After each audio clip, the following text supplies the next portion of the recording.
Hello' guys, কি খবৰ? নিশ্চয় আপোনালোকৰ ভাল।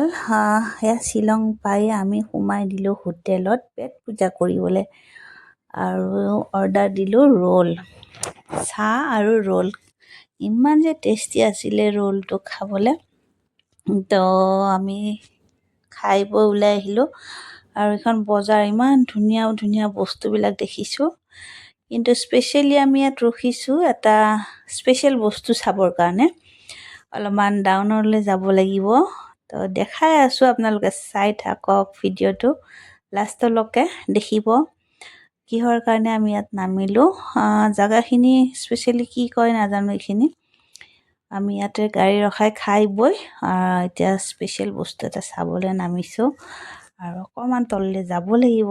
আমি নামি গৈ আছোঁ আৰু ইমান যে সঁচাকৈ মানে এই যে প্ৰাকৃতিক সৌন্দৰ্য বুলি কয় সেইটো বস্তু মানে তাতে পালোঁ আৰু বিৰাটেই ভাল লাগিলে সঁচাকৈ।